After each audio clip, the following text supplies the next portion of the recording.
નમસ્કાર દર્શક મિત્રો, સિંધુદય ન્યૂઝમાં આપ સૌનું સ્વાગત છે। સમાચાર આવી રહ્યા છે કે ઝાલોદ નગરમાં અયોધ્યામાં રામ મંદિરના પુનઃ પ્રતિષ્ઠા મહોત્સવ નિમિત્તે આંતરરાજ્ય સુંદરકાંડ સ્પર્ધા યોજાયો। ઝાલોદ નગરમાં અયોધ્યામાં રામ મંદિરના પુનઃ પ્રતિષ્ઠા મહોત્સવ નિમિત્તે આંતરરાજ્ય સુંદરકાંડ સ્પર્ધા યોજાઈ। મહંત શ્રી 108 દયારામ દાસ બાપુ પીપલ ખોટાશ્રમ, મહંત શ્રી દયાનંદ બાપુ ખોખર ગામ, ઇન્દ્રાલ કે બાજુ વડોદરા, મીતા દીદી બ્રહ્માકુમારી ઝાલોદ, ઇસ્કોન મંદિર સનાતન સ્વામી।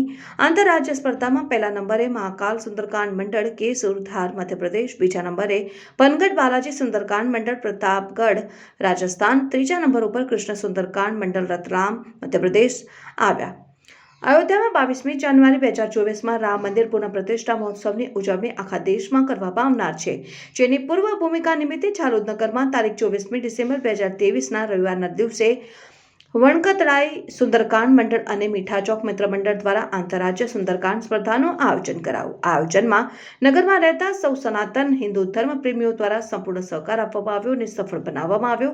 ઝાલોદ નગરમાં તારીખ 24મી ડિસેમ્બર 2023 રવિવારના રોજ સવારે 11 વાગે મુવાડા રામજી મંદિરેથી જય શ્રી રામના નાદ સાથે નગરમાં ભવ્ય બાઇક રેલી કાઢવામાં આવી હતી અને આ બાઇક રેલીમાં સૌ બાઇક ઉપર શ્રી રામ અને હનુમાનજીની પતાકાઓ લહેરાતી હતી અને આ બાઇક રેલી અંદાજિત 500 બાઇક સાથે 1200 જેટલી સંખ્યામાં લોકો જોડાયા અને બાઇક રેલી મુવાડાથી પસાર થઈ મુવાડા ચોકડી બસ સ્ટેશન થઈ ઘાંટવાડાથી વડબજાર થઈ મીઠા ચોક કોળીવાડા થઈ ગીતા મંદિર ખાતે સમાપન કરવામાં આવ્યું અને સાંજે 4 વાગે ભવ્ય જ્યોતયાત્રા સાથે રામજીની શોભાયાત્રા વડકતડાઈ હનુમાનજી મંદિરેથી નીકળીને સ્વર્ણિમ સર્કલ ગીતા મંદિર પહોંચી હતી અને ગીતા મંદિર ખાતે જ્યોતયાત્રા અને રામજીની આરતી કરીને યાત્રા વડબજાર થઈને BM હાઈસ્કૂલ પહોંચી હતી અને આ જ્યોતયાત્રા ડીજેના તાલે ભજનોની રમઝટ સાથે નાચતા ઝૂમતા કાઢવામાં આવ્યા હતા।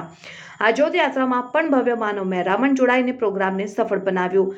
સાંજે 7 વાગે વિશ્વકર્મા મંદિરેથી ઇસ્કોન મંદિરના સંતોની હરેકૃષ્ણની ધૂનની રમઝટ સાથે નીકળીને આ સંતયાત્રામાં આમંત્રિત સંત 108 દયારામ દાસ બાપુ, દયાનંદજી બાપુ, સનાતન સ્વામી તેમજ બ્રહ્મકુમારીઝના મીતા દીદી જોડાયા અને આ સંતયાત્રા BM હાઈસ્કૂલના પ્રાંગણમાં આવતા પટેલ સમાજની મહિલા મંડળ, પંચાલ સમાજ મહિલા મંડળ અને સુંદરકાંડ મહિલા મંડળની બહેનો દ્વારા પુષ્પવર્ષા કરીને સંતોને આવકાર્યા હતા।